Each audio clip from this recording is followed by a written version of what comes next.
Hi, I'm Pattu from freefincal. The next quarter of the year is upon us, and this is PlumbLine, my handpicked list of mutual funds for April to June 2021. I started this in late 2017 to accompany the freefincal robo advisory template, and it's been published every month for initially and then every quarter nowadays.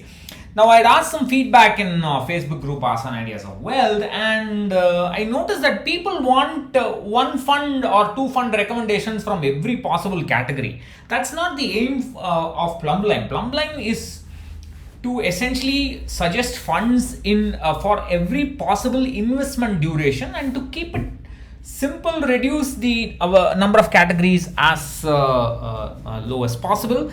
And with the time, I have further consolidated the categories this time.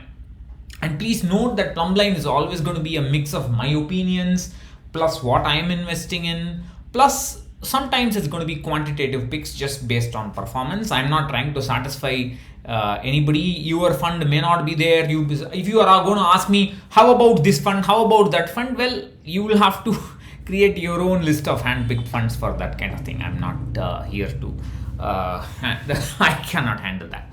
All right, so I have introduced a debt fund screener, and that's available if you just go to freefincal.com, and that's the pinned topmost pinned post.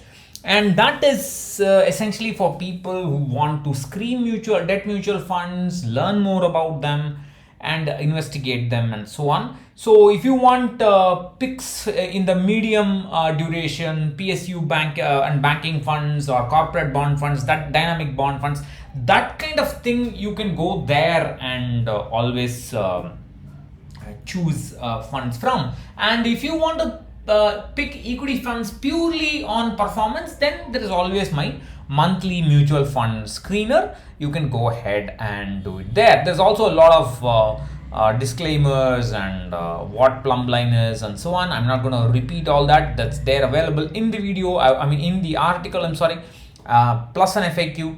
I would suggest that you have a look at them and before taking my recommendation seriously. Now, some of you may not know that I have a free ebook called Mutual Fund FAQ 100 Essential Q&A for New Investors. The link is within this article. You can download it from there. I'll leave the article in the description. So let's start with liquid funds. Liquid funds you can invest for a few months or more than that, but don't invest for too long, then there'll be reinvestment risks. Quantum liquid and direct plan, of course, for emergency you can just put it there for how much ever you like. I'm not talking about emergencies, because for emergencies there's no concept of a return.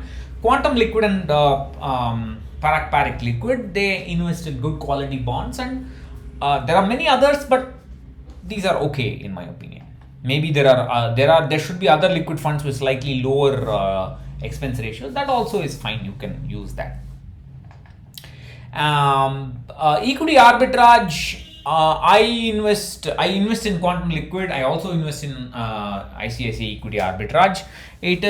All arbitrage funds are now hybrid funds thanks to SEBI, and this fund can take on small amount of credit risk. It's got AA bonds, small amount, less than 1%, less than 1%, and so on. If that's too much for you, then don't invest in it. You can expect about 6%, 6.5%, 7%, maybe 7% if you're lucky. Before tax, they're taxed like equity funds. Of course, this depends on the arbitrage opportunities. After a market crash last year, they dried up and then they came back later on, and so on. Money market, ultra short term kind of category. I have 3 funds here: Franklin Savings, ICICI Market Fund, HDFC Market Fund. There's a lot of talk about Franklin is going to exit and so on. Then their CEO came and said they're not going to exit and so on. Then there's something called AMC risk and so on. Well, if they are going to exit, all that means is that they will wind up the fund, give you the money, and go. Nobody's going to run away with your money. The risk is that you have to pay a tax on it. That is the only risk. But other than that, unless there is some concrete news about it, I'm not going to react on it. That's not my style. You may disagree, I don't care. There's nothing wrong with the Franklin India Savings Fund. The AUM has reduced dramatically, but still it has given reasonable returns. That shows how liquid the money market is. So that's a good sign. So I use these for about a year and more than a year. You can use it. Don't use it for 10 years. If you use it for 10 years, then there'll be reinvestment risk. But for short-term goals, definitely you can funds in this category can be used. 10-year gilt, I have SBI and ICICI funds, constant maturity funds. These are more or less like index funds, but they charge like an active fund. They're going to track the 10-year gilt bond. So the NAV will be quite volatile. You should use it only for very long-term goals, and you should know basics of portfolio management, and you should rebalance and use it to reduce the volatility in your overall volatility in your portfolio by efficient rebalancing. Many people have asked me about other normal gilt funds. There is normal long-term gilt funds. I have two recommendations: ICICI and SBI gilt. You can use it only for 10 year and above. If you are experienced, you can use it for 7 years plus and so on. If you have some experience with gilt, you can use it for 7 years plus goals. Others should use it for long-term goals. The volatility will be a little bit less here, but the problem is it is heavily dependent on fund manager, because it's almost like a dynamic bond fund. It's basically a dynamic bond fund, and they will be changing the duration of the bonds in the portfolio according to how the yields change in the market and so on. So it's you got to be careful with that. I use ICICI gilt for my son's education goal. International equity, I am very happy with my Parak long-term equity fund, but like I've written, if you insist on me recommending, then I will say just stick to Motilal Oswal S&P 500 index fund. Don't go for any other fund that invests in active funds, or fund that invests in Nasdaq ETF. No, don't go for all that. That's just too. Nasdaq is just too volatile compared to the S&P 500. It's unnecessary to take on that volatility. I have plenty of reviews for other fund of funds, international fund of funds. Why you should not invest? Go check them out. Equity tax planning. Again, this recommendation is purely from my screener. It's purely quantitative. Aditya Birla Tax Relief 96, DSB Tax Saver, and Mirae Tax Saver, they have done very well. Parak is a new kid on the block, but since it's almost a clone of the long-term equity except for the international equity, I think that's also a good pick. Hybrid funds, this time what I've done is I have combined all kinds of hybrid funds together, equity oriented. So HDFC hybrid, ICICI equity and debt, Mirae asset hybrid, these are the so-called balanced fund, that is just the bonds and 65% plus direct equity. Then you have the multi-asset if you want. This is also an equity oriented hybrid fund with a little bit of gold in it. Then there is ICICI balanced advantage. Here this is a dynamic asset allocation fund, but it's basically an equity fund. So it will just be a little bit less volatile than the others, but but all of them should be treated as pure equity only. Don't go anything else. As far as I am concerned, flexi cap, large mid cap, multi cap, they're all more or less same categories only. And in here my pick is Parak. I am heavily invested in it. You know it. I'm also invested in HDFC hybrid equity. I'm also invested in ICICI multi-asset. Of course, for different goals. You must have seen my audit.